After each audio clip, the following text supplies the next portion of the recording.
Baru sampai Pakistan, pemuda Malaysia ini terus kena scam pemandu taksi. Sampai harga naik berkali-kali ganda. Hari pertama aku sampai Pakistan dah bergaduh dah dengan scammer taksi kat sini. Weh, sumpah memang chaos sekali, cok. Hai.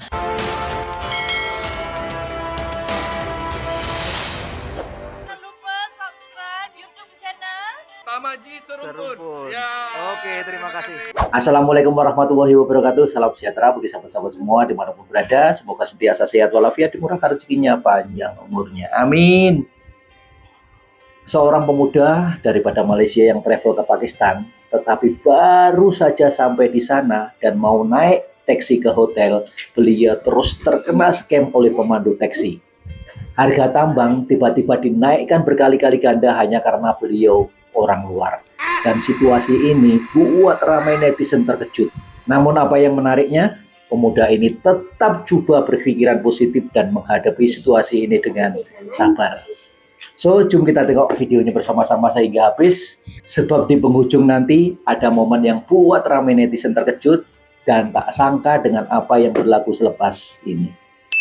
Dekat Pakistan part yang pertama, let's go. Cerita dia bermula waktu ni aku dekat Malaysia lagi tengah kemas barang semua dalam beg pening kepala juga, fikir nak bawa apa je benda penting time ni kau, sebab selalu je kan last minute teringat tertinggal barang yang penting, sumpah. Ada yang tinggal. Okay, settle dah time ni, bergerak aku, let's go. Yang hantar time ni member aku yang sangat sehat sekali dan baik orangnya, Daus. Tapi sebelum tu ambil hati dulu lah belanja makan, supaya sepanjang perjalanan tu dia happy nak hantar aku.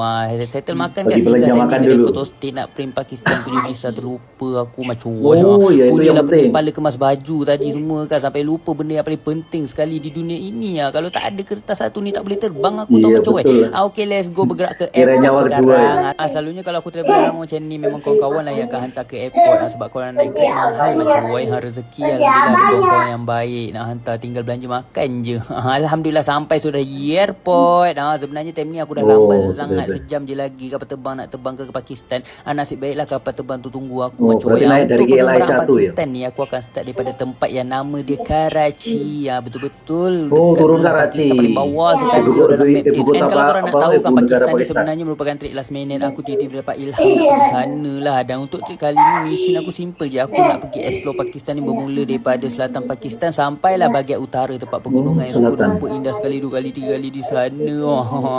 Plus lah kalau jumpa jodoh kat sini, rezeki. Okay, now ready to boarding. Masuklah aku dalam kapal terbang time ni. Aku naik flight Air Asia, tau, murah je, RM500 harga dia. Ada perjalanan ditempuh selama 5 jam. Sempatlah time ni merasa nasi lemak nasi.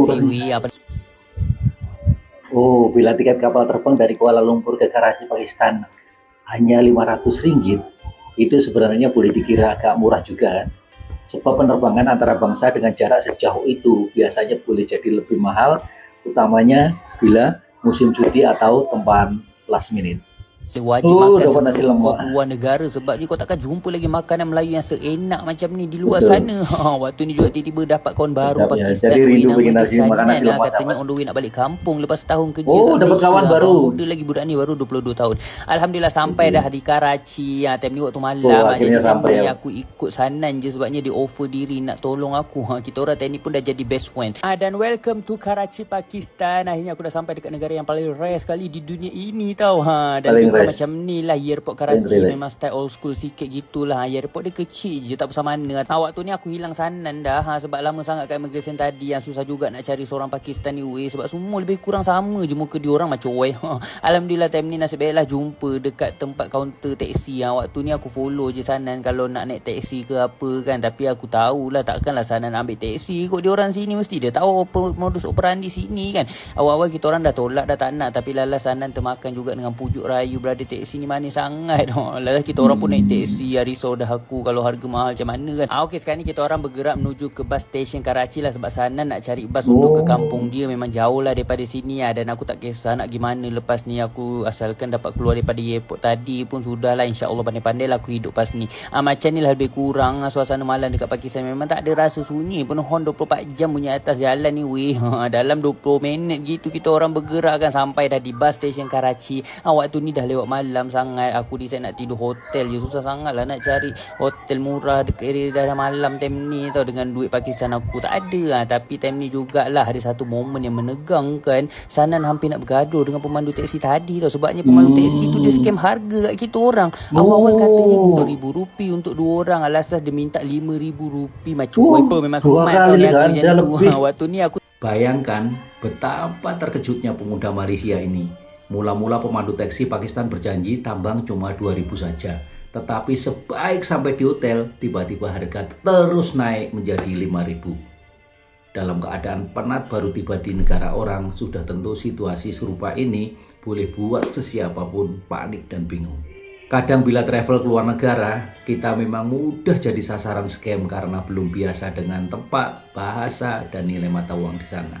tak masuk campur pun sebabnya yang di awal tu Sanan lah. Lama jugalah dia orang gaduh mulut bising-bising gitu. Nasib baiklah ada orang Pakistan lain-lain tolong. Dan ni leraikan. Kalau tak terjadi main event Beyond Free kat sini aku menontonnya.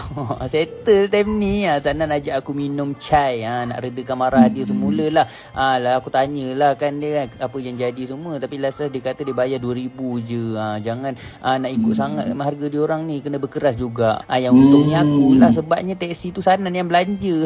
Tak perlu bayar. Baik sekali, 2 kali, 3 kali orang Pakistan ni. Malam tu kan aku decide nak tidur dekat area bus station ni. Time ni aku tidur dekat atas kerusi je. Serius aku macam tak percaya dapat survive hari pertama dekat Pakistan tanpa ada duit dengan internet sama sekali. Cok, hebat kan. Tapi nyaris nak nangis. Sanan pun on the way nak gerak pulang balik kampung dia lah dekat Peshawar. Naik bus time ni. Makasih banyak-banyak kat dia tahu. Disebabkan dia bantu aku semalam. Tak adalah aku tidur merata-rata jadi gelandangan. Sebelum dia pergi tu kan dia suruh aku stay dekat satu kedai jual tiket bas ni. Dia dah deal dengan owner ni nak suruh aku duduk sini dululah sementara menunggu hari cerah. Tengok sebelum dia pergi pun dia masih lagi risaukan pasal aku. Saya terharu sekali, 2 kali, 3 kali nak nangis.